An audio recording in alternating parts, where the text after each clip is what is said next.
What the hell is going on? Joe Burrow gets a shiny new contract.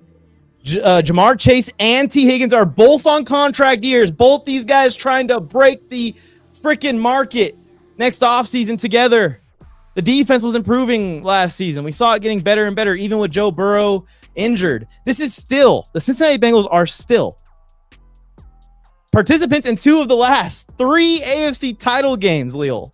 I mean, what has happened to get to this point where their season is damn near over? No team has ever even made the Super Bowl after falling to 0-3, let alone falling to 0-3 to a rookie quarterback. And like I was saying earlier in the show, maybe the worst defense in the entire league. Before we talk about the Bengals, just very quickly, let's talk about Jaden Daniels, because that was just freaking electric. And then right after that, go into some Cincinnati Bengals talk, and we'll talk about who's to blame for this. Hey, sorry for interrupting myself, but one quick reminder before you forget to like this video, subscribe to the channel, and turn on notifications so you can be here every single time I post. It's the free way you guys can support the channel. We're trying to build something special here very early on in the stages here. We only have 10,000 subscribers. We're trying to get 20,000 subscribers. The only way that's possible is if you guys support the channel by liking the video, subscribing, turn on notifications. Yeah, definitely. I think Jaden Daniels is a guy who had his coming out party last night. And I think you have to attribute that to Cliff Kingsbury just playing to his strengths. You know, when you watch him at LSU, he was one of the best fade throws of the football, deep down the field on those fade throws. And Cliff Kingsbury, he tapped into that. You know, he had a couple fade throws to Terry McLaurin, the one that sealed the game and prevented Joe Burrow from getting the ball back. They was able to run the ball, a nice balance of running, you know, option and passing the ball down the field. I thought Cliff, he coached a lot aggressive. You know, he coached aggressive, you know, throughout the game, kept the ball in his hands, and he empowered his quarterback. You know, unlike other coordinators that don't empower their guys, you know, on 4th and 4, on other 4th downs, he kept the ball in Jaden McDaniels' hands. And I think if you're Chicago and you're looking at Caleb and his situation with his O-line, with his coordinator, I mean, to me, it just made too much sense to not bring in or to bring in Cliff Kingsbury to pair him up with somebody he coached in college. And now I think we saw last night on full display that Cliff Kingsbury would have probably been the smarter hire there. But nevertheless, I was definitely impressed with Jaden McDaniels. Daniels. I always call him McDaniels. I always get it wrong. But he looked good. He looked like a quarterback that Washington could finally get behind since RG3. And I'm really happy for Washington because I've been in that area before. My grandmother lives down there. I've seen the people down there, and they look hopeless. You know, I could look into their eyes and see a level of hopelessness. And the fact that they got a quarterback, people don't realize having that guy and hitting on that type of talent transforms a franchise immediately. Whatever toxicity has been going on around the franchise, and there has been a lot in that franchise, it wipes it away.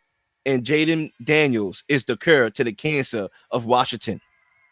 Yeah, and I think to go with that even further and deeper into it, past just the offensive coordinator hire, the ownership change, everything kind of just shifting a little bit. And we were going to talk about this with the Bengals too in a second, so I can transition to it right after I say this one take. I think it was on your show that we were talking about Caleb Williams' expectations, and I put out there that Jaden Daniels was my Rookie of the Year pick, and I don't expect Caleb Williams to even win Rookie of the Year, go to the playoffs, win the division, any of that nonsense that people were saying before the season started, just because it's so hard to do. He's in a much more difficult division and in a much more difficult situation to just go in there and just make it work. Jaden Daniels is down there in Washington playing with nothing to lose, and it's working out. And I think that it's going to continue to work out this year because of how good Terry McLaurin is. And I think that they're a candidate to be a team that gets a Devontae Adams or someone in here to help their rookie quarterback out even more. But to pivot back to the Bengals here,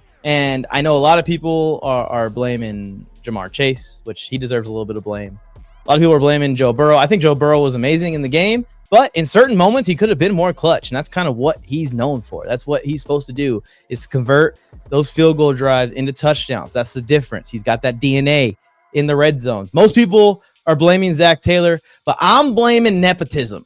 And here's why. Because we got to stop.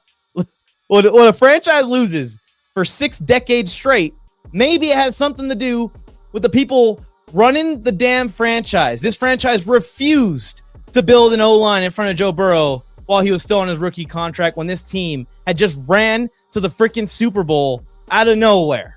And you refuse to go all in and just bring in every single available free agent and use every first-round draft pick on O-line. That's what they needed in that moment.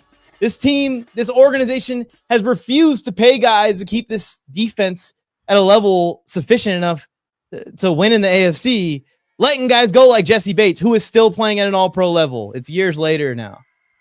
They have refused to pay T. Higgins. They're refusing, apparently, to pay Jamar Chase. It took them Joe Burrow. Like, if they didn't get Joe Burrow, would they have ever built a practice facility for their freaking team?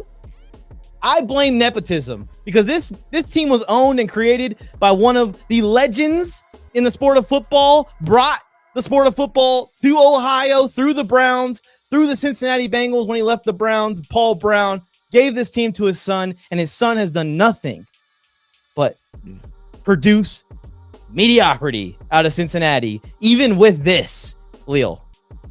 Even with this, bro. It is so bad. This is why I want every freaking owner that is just getting the team handed down to them from generation to generation to sell their team.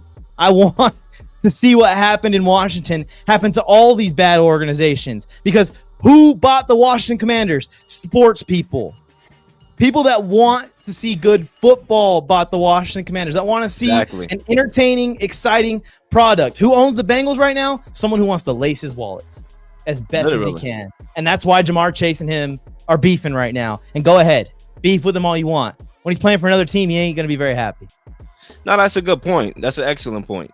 You know, ownership, sports people, you know, Josh Harris, he already had stakes with the 76ers.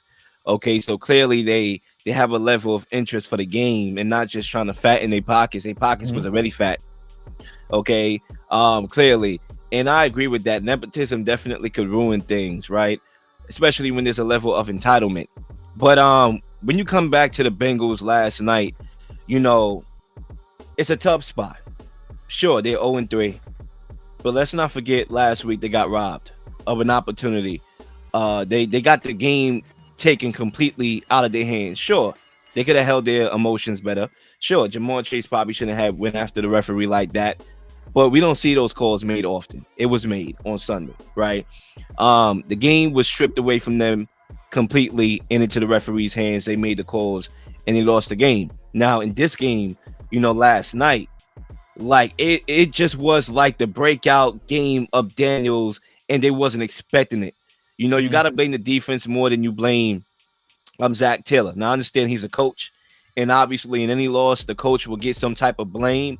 But the full blame has to be defensively because they couldn't stop a nosebleed or anything, right?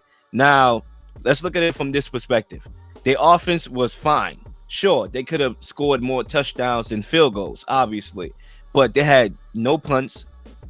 Okay, they had no turnovers. All right. And they still lost the game. And they had 31 points. And they still lost the game. When you look historically, teams that had no punts, put up 30, okay, no turnovers, they are 126-0. It has never happened that a team with that stat line loses a game. Yeah. To me, that sounds like a Chargers thing right there. That sounds like a Chargers thing if I ever heard it. This sounds to me more about what the Commanders did and how good their game plan was, how good Jaden Daniels was, okay, and how they kept being aggressive in fourth down situations. The Bengals could have got the ball back late in that game, and I'm pretty sure if they got the ball back with the way how the Commanders defense looked the whole entire game, the Bengals probably would have scored and won the game. But on 4th and 4, okay, I'm going to give the ball to my best player's hands and Jaden Daniels, and we're going to end the game. And, you know, Lou Amarillo, Amarumo, he blitzed, he sent the blitz, and it created a one-on-one matchup up the sideline with Terry McLaurin. He beat his guy, and he scored a touchdown, game over. and that's where we have it. So I think although they are 0-3, and you do have to blame them for being 0-3, you don't be 0-3 by accident. I look at last week, they got robbed. I look at this week, they got caught off guard. But now it's go time because your season is pretty much over. This is why I go higher than Zach Taylor, and I don't think you can fire Zach Taylor because there's nowhere really to go if you fire. I mean, Zach you had Taylor. Marvin Lewis for 16 years, and he didn't even get you to a bowl. Come on, Yeah, what are we doing? I think you can't fire him until the offseason. And if the Bengals season goes off the rails, yeah, fire him. Let's get someone else in here. Let's get a fresh start. It's what the Bengals need anyways, especially in the AFC that's going to continue to be really good. That's why I go to the next level up because, like you're saying, they needed Jesse Bates last night in coverage, and they needed just a little bit more juice last week on offense. Maybe, Jamar Chase at practice this whole entire offseason the week before against the Chiefs, and the Patriots game, they just came out and they looked rusty as they were. And there's no reason not to be rusty when you haven't practiced in months together. So, and they also It all can be traced back to just a lack. They remind me of the Cowboys. Thank you for tuning in to another NFL Mike video. Now it's time to go make more football friends or go and compete in the Mike's Pickems challenge or against me in daily fantasy football challenges by joining my completely free NFL group chat, or head to fifthdown.shop and check out and see if we got your team's newest designs. Or now you can simply rep your favorite players without having to wear another team's gear. And then tag us in pictures of you wearing your Fifth Down merch for a shout out in the next episode of NFL Mike's Corner, and help us reach our goal of getting 1,000 NFL fans wearing Fifth Down. Or you can head to the next NFL Mike video by clicking it. It's on your screen. Go ahead.